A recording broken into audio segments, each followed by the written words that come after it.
Salut!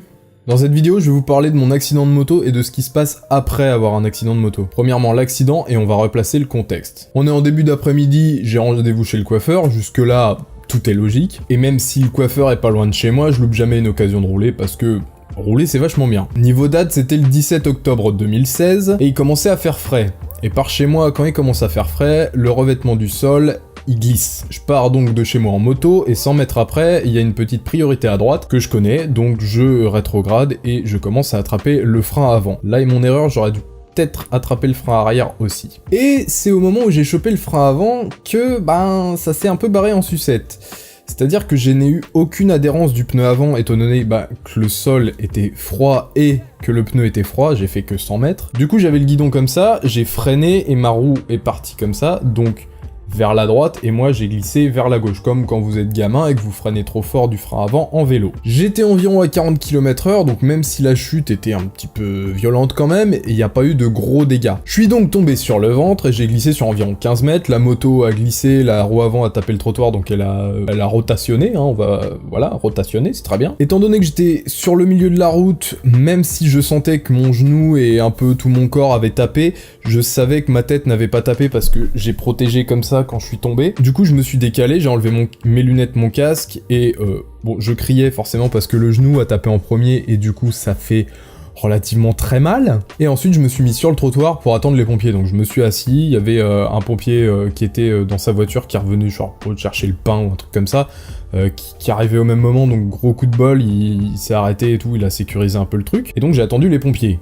Une fois que les pompiers sont arrivés, je me suis levé parce que forcément j'avais quasiment rien quoi, j'avais une petite abrasion au niveau de la hanche et une petite abrasion au niveau du genou. Niveau dégâts physiques donc, j'avais qu'une petite abrasion au niveau de la hanche et une petite abrasion au niveau du genou. Le genou ayant tapé le premier, grosse douleur au genou bien évidemment. Galère pour marcher pendant environ 2 jours. L'épaule, étant donné que j'avais le bras en avant, l'épaule a tapé comme ça, c'est-à-dire que maintenant si je monte trop, je me déboîte l'épaule. Pour ce qui est de la moto, niveau dégâts, repose-pied de gauche, donc le repose-pied complètement pété en une tranche, parce que c'est de la fonte je crois, ou quelque chose comme ça. Donc ça a pété avec le sélecteur et tout, qui était dans un état pitoyable, c'est-à-dire que j'ai pas pu changer de vitesse pour la reprendre, etc.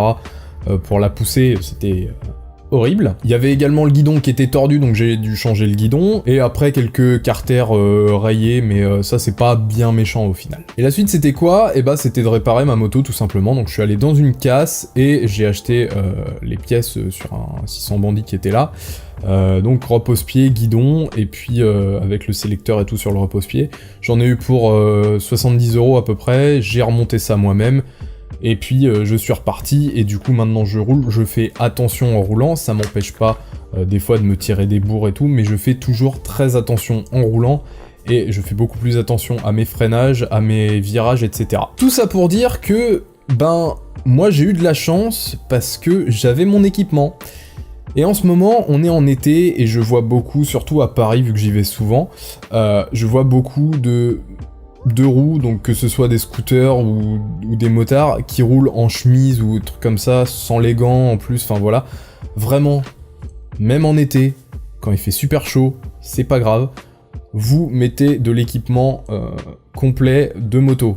Il y a des équipements d'été, ça il y a pas de souci à se faire, vous achetez des équipements d'été, mais vous mettez des équipements, parce que ça peut faire vite des dégâts. Enfin voilà, c'était juste pour vous parler un petit peu de mon accident. Il n'y a pas d'image parce que j'avais pas de caméra et de toute façon j'aurais pas vraiment voulu mettre d'image. Enfin bref, nous on se retrouve dans une prochaine vidéo. N'hésitez pas à liker, commenter, partager et vous abonner sur la chaîne et donc tout le reste sur la vidéo. Donc on se retrouve à la prochaine vidéo sur les fiches, mais d'ici là, prenez soin de vous, ciao and ride safe.